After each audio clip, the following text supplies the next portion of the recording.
Commentary. It's something that many of us are familiar with. After all, if you've ever watched a major tournament, or heck, even most tournaments in general, you've likely heard a bit of commentary before.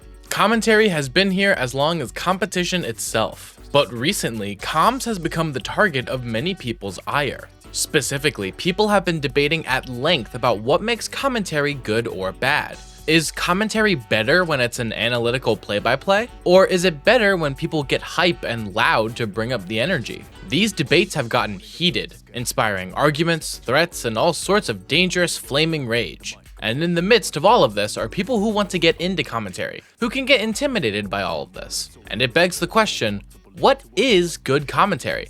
And if you're trying to get into comms, how can you be a good commentator? Today, I'll be going over one of the most critical parts of Smash Bros. Comms. This video is going to be two things. Part of this video will be taking a critical look at commentary and asking the question of, is there such a thing as objectively bad commentary? And what mistakes should a new commentator avoid?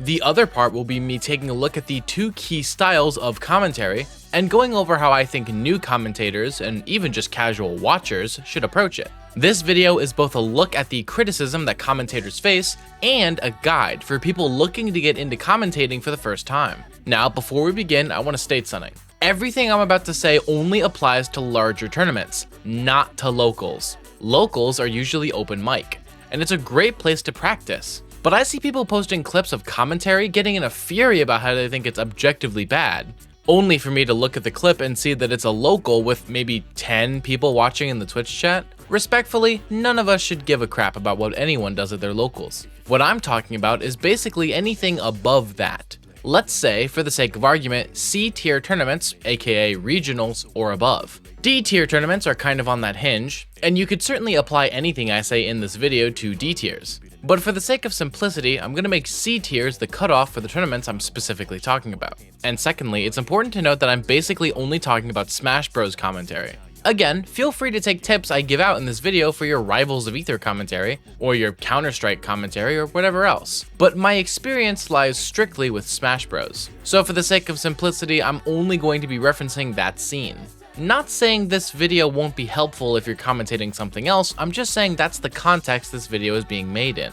Speaking of experience though, what is my experience? What gives me the right to talk about this topic? Well, I commentate myself, and have for quite a while. I've got my commentary reel on this channel and have commentated events like Level Up Arena 4, Honeypot 6, Sweet Spot 8, WrestleMania Plus, and more. But what's more important, in my opinion, is this channel right here, because I release a video every single day, usually about a different tournament each time, and I listen to a lot of tournaments. And so, throughout the process of editing videos over nearly 2.5 years, I've been listening to a lot of commentary, more so than any average tournament viewer, and I think that gives me a good perspective on what makes good or bad commentary. Another thing I want to mention, while this is kind of unrelated, for this video, I'm mostly using commentary reels as my background footage.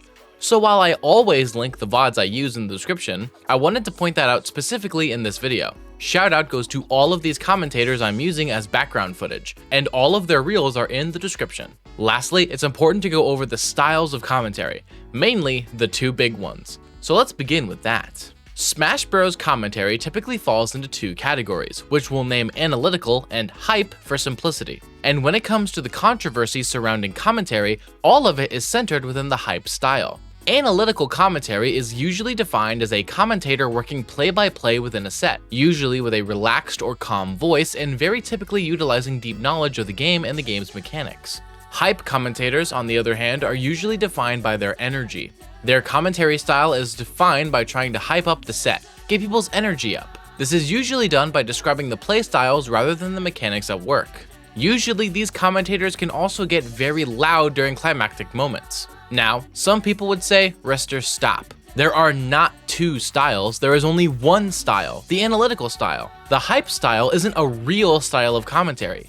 It's wrong. Any commentary that's not in the analytical play-by-play style is objectively bad commentary, and those hype style commentators are bad at commentating. This is where the crux of all commentary discourse lies. The assertion that the hype style of commentary is objectively bad. This is something I'm going to come back to several times in this video. While I do think there is a right and a wrong way to go about both of these styles, I'm a firm believer that, as long as they're following simple guidelines we'll go over later, there is no such thing as objectively bad commentary. Commentary is a very subjective issue. It's down to your personal preference. And there is nothing wrong with preferring one of these styles over the other. But that's all it is, personal preference. Of course, there are limits to that, which I'm planning to go over.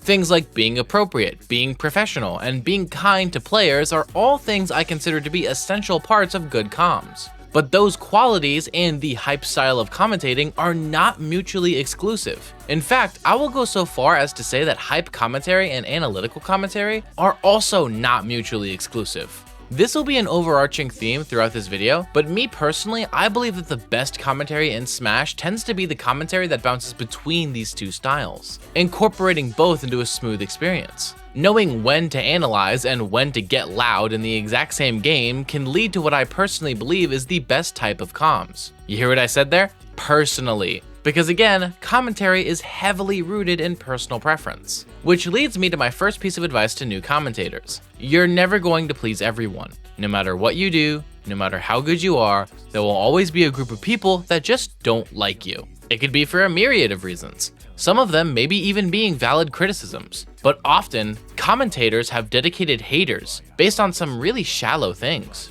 Maybe they don't like your accent. Maybe they don't like the sound of your voice. Heck, maybe they just don't vibe with you. Their hatred could even stem from bigotry, something that is way too common in this community in general, but can often flare its head when a commentator is of a certain race, gender, or identity.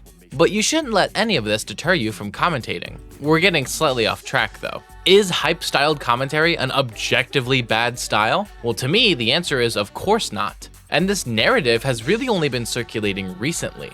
People like to pretend that hype comms is a new thing and has no place in our professional scene, but that's actually not true. Hype commentary has been around far longer than analytical commentary has, especially when you look back at the Melee and Project M days. Some of the same people who decry commentators like Arbiter will be perfectly happy with commentators like EE, TK, and Coney. But guess what? Those commentators all got their start being much more similar to Arbiter than you might assume. Arbiter, might I add, is starting to incorporate analytical style comms in conjunction with the normal hype comms, starting on the path to become another one of the commentator greats, like EE, TK, or Coney. Speaking of those core three, while they're not that far into the hype side of things these days, it's because they're bouncing between styles. Those commentators do a lot of analyzing, but they also slip back into hype comms incredibly often. Hype commentary is the foundation of all commentary. Without it, we don't have storylines. We don't have YouTube compilations of funny commentator moments. Heck, we don't even have the Wombo combo.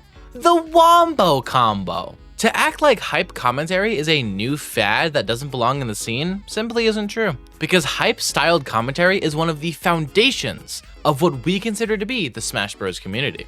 It is a valid commentary style, meaning that there are really good hype commentators and hype commentators who can still improve, just like the analytical style. And while you may not like hype commentary, which is valid, keep in mind that it's entirely focused around personal preference, and to not attack a commentator because you personally don't like the style they're centered around. You can always mute a stream and play some tunes in the background instead.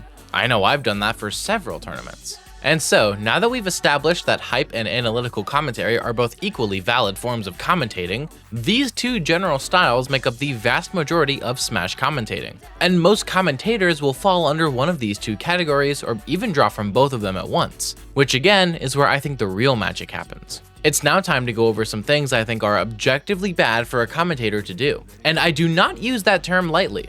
I've already gone over how I believe that, for the most part, there is no such thing as objectively bad commentary. Well, now we're going to be going over the things that are outside of that for the most part. You can think of this part of the video as my guide for new commentators looking to come into the scene. We'll look at commentary in general first before going into depth for each of these two styles. These first mistakes are pretty easy to avoid, but let's go over them. First things first, let's talk about the most important part of your commentary block, whether you realize it or not. Your co-commentator. 99% of the time, when you're commentating, it's gonna be with another person. Solo commentary is rare, usually only happening when someone can't make it or has to bail early. And even then, TOs will usually find someone to replace them when that happens. And your co-commentator will decide everything about your block. You could be the most amazing voice the community has ever heard, but if you and your partner aren't working well together, it will tank the entire block. Now, every once in a blue moon, you get a co-commentator that just isn't a good fit for you. This could be for a lot of reasons, but nearly every commentator in the world has a horror story of some co-commentator that they got paired with that just killed a block for them. You'll know it when it happens, and trust me, commentate for long enough and it will happen eventually. Fortunately, most commentary applications come with a section where you can request to be paired with, or not paired with, any specific commentator.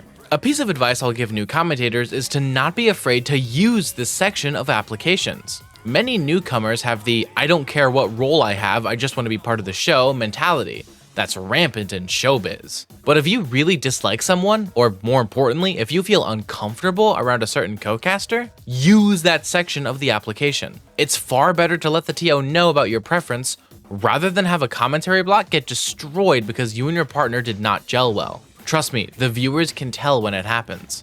Avoid that scenario. But let's say you and your co-commentator are fine with each other. I'm phrasing it like that because a lot of times, especially when you're just starting out, you're not going to have a concrete comms partner. Big names like TK and EE get paired together all the time. But when you're starting off, you're not going to have the EE to your TK right off the bat. Most of the time, it'll be you and some other random. At most, they could be someone from your local scene. So how do you make the best of your comms block with this stranger? The most important thing is not talking over them. Commentators interrupting each other is probably the #1 killer of comms blocks, and it's something you're just gonna have to get used to as a block goes on. In your first set, you may accidentally interrupt your partner. If you find yourself in that position, there are a few things you can do. The first is to keep going, and then tell them to go on when you're finished. This seems rude, but it really isn't. And it's typically what you want to do if your commentator was just beginning a new thought. On the other hand, you can also stop yourself from talking and nod to your partner to signal them to go on with what they were saying. This is best used when your partner stopped talking and you thought they were done, but then they kept going. They're not starting a new thought, they're in the middle of their current one. In that situation, it's best to wait until you're sure they're done. The deeper you get into your block with your co-caster, the easier this will get, because the two of you will have a feeling for your timings and patterns. When you're waiting for your turn, look for pauses in your partner's speech, and make sure to react quickly as to not leave a lot of dead space.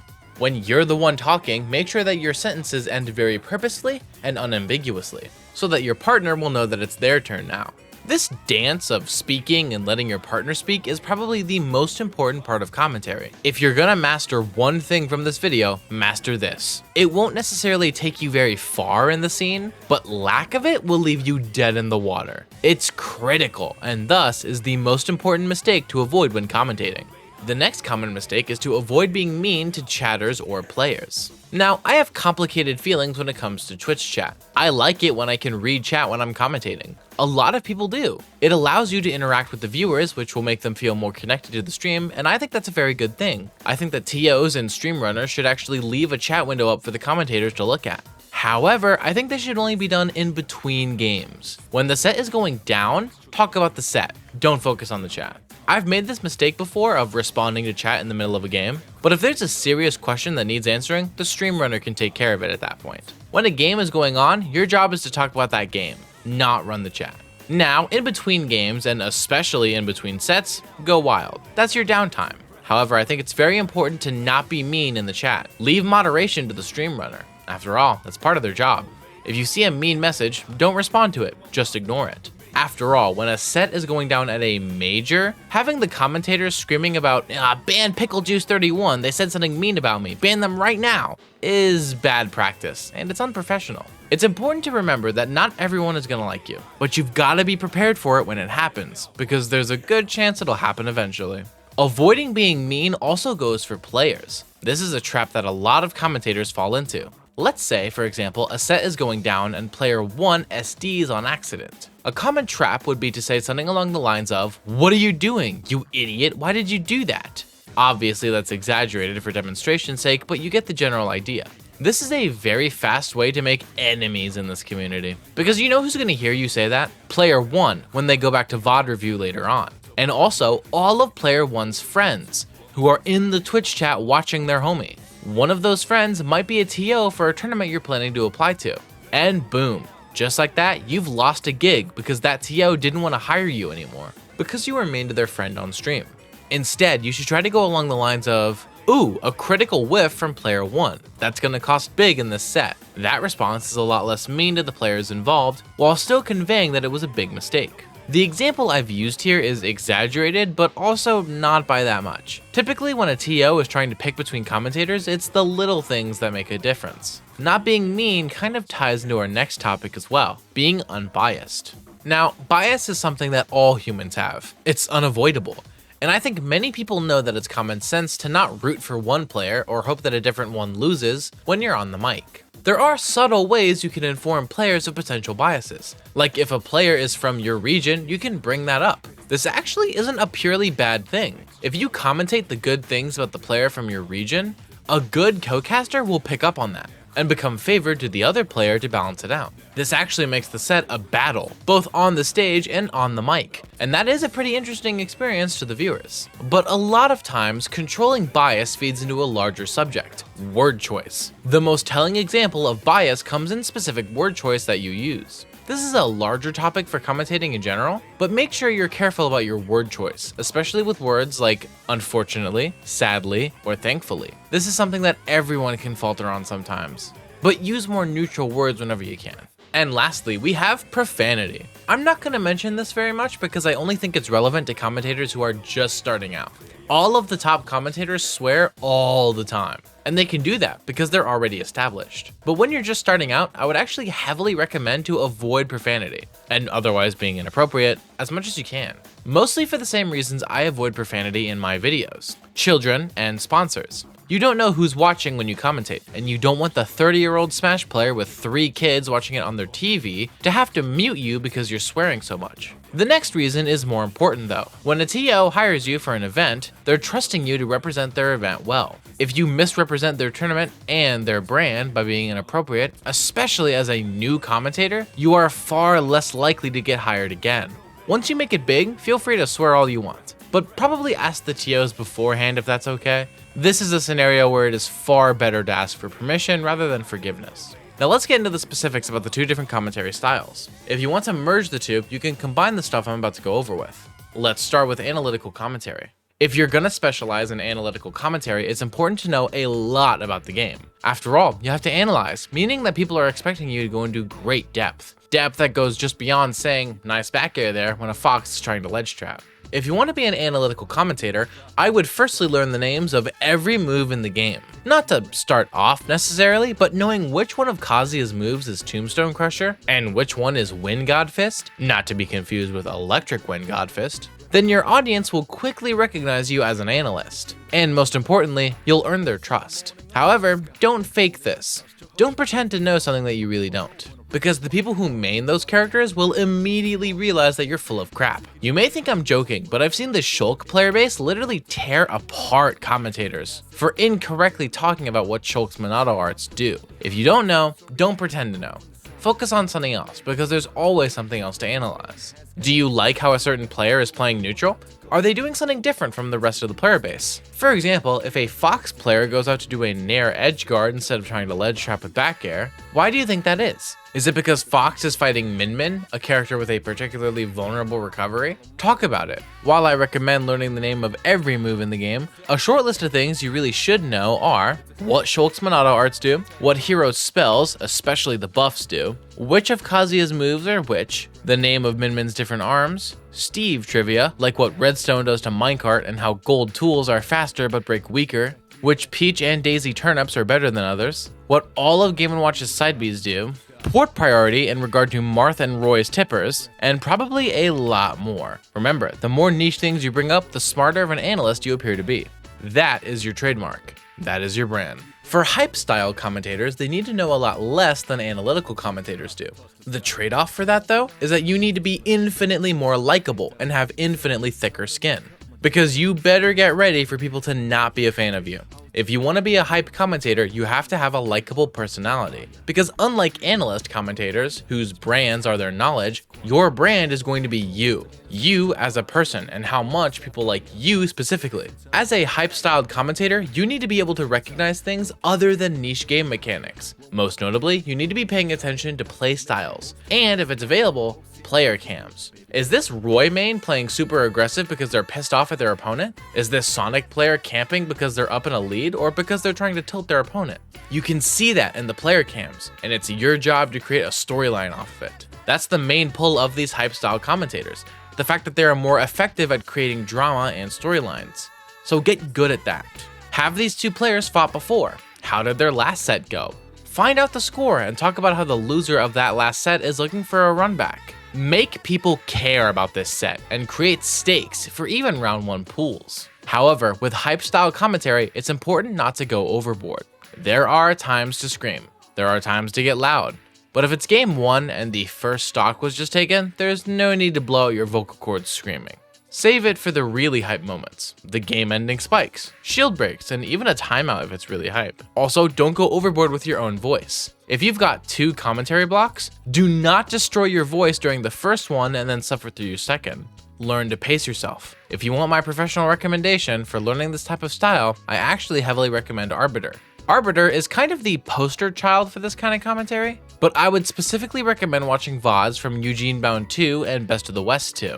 Because Arbiter did a really good job at saving the screaming for when it was really needed. But like I've been mentioning this whole time, the real magic comes when you combine these two styles, which Arbiter has also started to do. If you have the talent and experience, you can combine the two styles together into what I personally believe is peak commentary. But no matter what, I think the main thing that we as a community need to stop doing is attacking others based on personal preference. Criticism is valid. Saying a particular commentator is not for you is fine.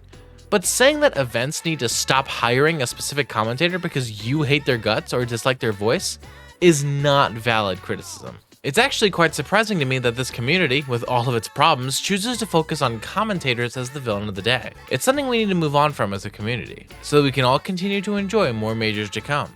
And hopefully, I've given some of you beginner commentators looking to break into the scene some helpful tips and good ideas to keep in mind. I wish all of you luck in your endeavors. That's going to be it for today's video. Before I go, shout out to my patrons Seth Laster, Fosco333, Logan S, Persipom, Wawa, Mr. Sinister, Happy Feet, Oshman, Missybot, and my Twitter patrons Otis, Diamond Blaze, and Ben L. Additionally, shout out my YouTube members Teacher Jr., Defective, Boston R, Gone Speed, Kirby Fan, Nexus, Soka, my TikTok members Mike G, Wu-Tang Forever, and Stormtrooper. Lastly, extra special thanks to my Tier 3 supporters Fat Blizzard, who says dogs are better than cats, Avadoon, who says Mr. Rice is the go to Smash content, and Iltes, who says go watch the Rivals 2 videos. If you want to support me using any of these methods, links are in the description down below. Also want to give one last sincere thanks to Let Me Fly for their continued support on my channel. Link to their Twitter is also in the description. Don't miss tomorrow's video. But until then, I've been Mr. Mice, and thank you all so very much for watching.